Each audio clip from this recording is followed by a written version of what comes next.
Bonjour, nous sommes le mercredi 26 août 2026 et le sujet est l'intelligence artificielle qui vient de franchir une frontière en biologie avec des virus conçus de toutes pièces.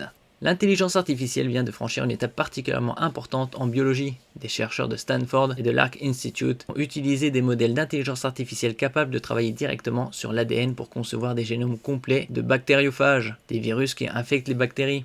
Plusieurs de ces génomes ont ensuite été synthétisés en laboratoire et se sont révélés fonctionnels. Le résultat est remarquable, mais il faut être précis sur ce que cela signifie. Les chercheurs n'ont pas créé un virus humain dangereux.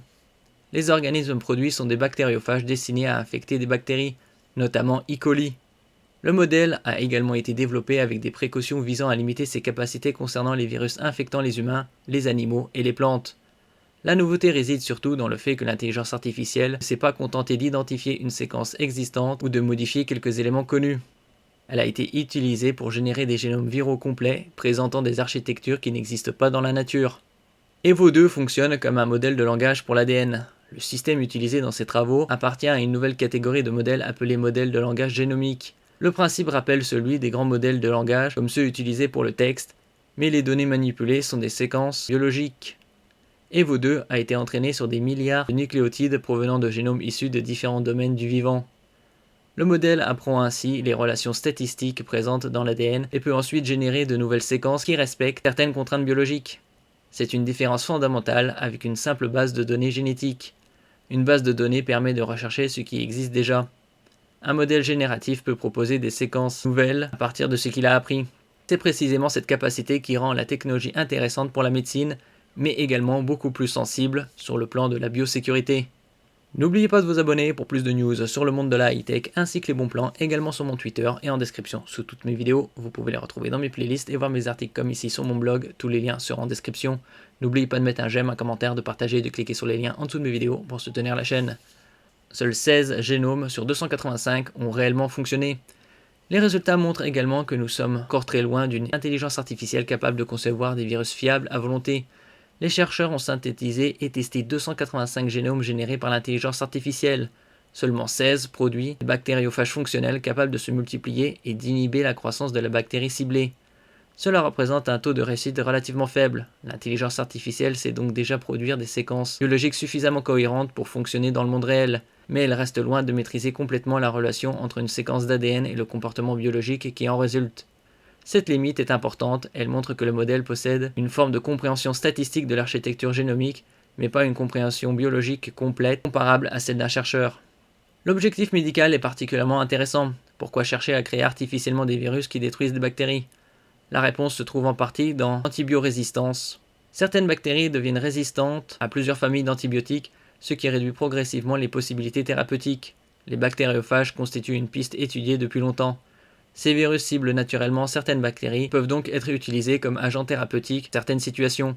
L'intelligence artificielle pourrait potentiellement accélérer cette approche en permettant de concevoir des phases adaptées à des bactéries spécifiques plutôt que de dépendre uniquement des virus disponibles dans la nature. Dans l'expérience publiée, certains des phages générés possédaient d'ailleurs des caractéristiques génétiques très différentes de celles du virus naturel utilisé comme référence. L'un d'entre eux utilisait notamment une protéine impliquée dans l'empaquetage de l'ADN, présentant une histoire évolutive particulièrement éloignée des protéines connues.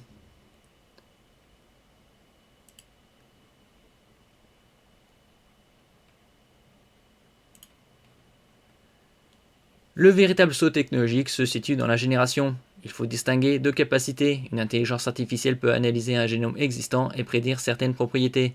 Cette technologie existe déjà et progresse rapidement. La capacité à générer un génome fonctionnel entièrement nouveau est beaucoup plus ambitieuse. C'est cette deuxième capacité que les travaux démontrent. Le modèle apprend des contraintes biologiques à partir des séquences existantes, puis produit quelque chose qui n'a jamais existé auparavant et qui peut malgré tout fonctionner une fois synthétisé. On commence donc à voir apparaître une forme de conception assistée par l'intelligence artificielle qui ne concerne plus uniquement les protéines ou les médicaments. Elle s'étend désormais à des systèmes biologiques complets. Et c'est là que le problème de sécurité apparaît. La même technologie qui paraît accélérer la recherche médicale possède un caractère intrinsèquement dual. Dans cette expérience, les chercheurs ont volontairement exclu de l'entraînement les virus eucaryotes, notamment ceux qui infectent les humains, les animaux et les plantes. L'objectif était de limiter la capacité du modèle à générer des séquences pertinentes des organismes.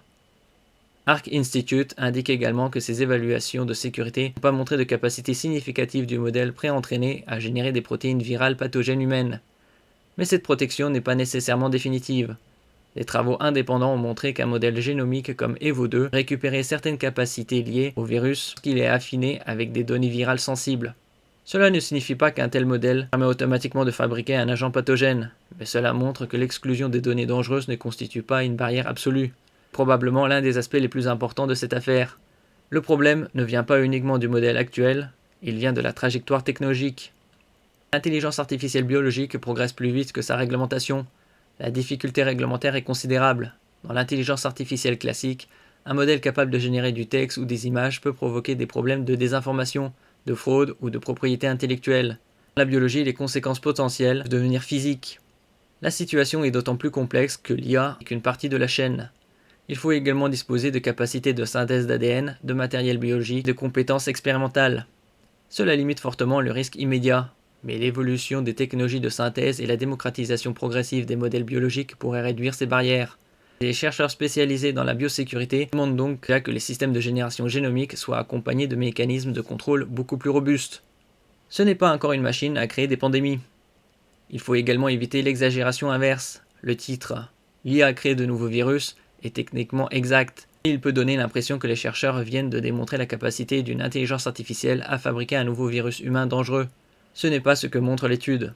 Les virus produits sont des bactériophages. Ils ciblent des bactéries et non les cellules humaines.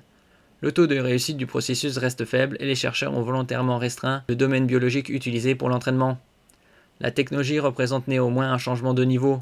L'IA vient de démontrer qu'elle peut participer à la conception de systèmes biologiques fonctionnels qui n'existent pas dans la nature. C'est déjà suffisamment important sans avoir besoin d'en rajouter.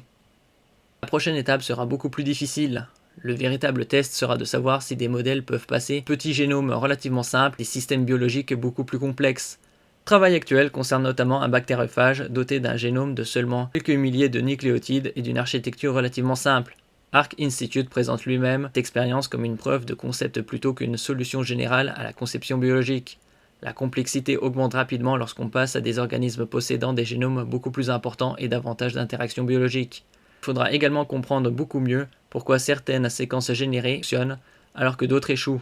Sans cette capacité d'interprétation, les modèles restent en grande partie des systèmes statistiques extrêmement puissants, mais difficiles à contrôler. L'IA devient progressivement un outil d'ingénierie du vivant. Cette expérience marque probablement une étape importante de l'évolution de l'IA. Après le texte, les images, la vidéo, la programmation et la robotique, les modèles génératifs commencent maintenant à interagir directement dans la conception biologique. La différence est fondamentale. Une erreur dans une image générée reste généralement une erreur numérique. Une erreur dans une séquence biologique peut, dans certaines circonstances, avoir des conséquences physiques. Pour l'instant, l'expérience réalisée par Stanford et l'Arc Institute constitue surtout une démonstration scientifique prometteuse pour la lutte contre les bactéries résistantes aux antibiotiques. Mais elle montre également que les modèles d'IA deviennent capables de produire des objets biologiques fonctionnels qui n'ont jamais existé auparavant. La question n'est donc plus seulement de savoir ce que l'IA peut générer, elle devient de savoir jusqu'où nous voulons lui permettre de concevoir le vivant. Merci pour votre écoute et à la prochaine.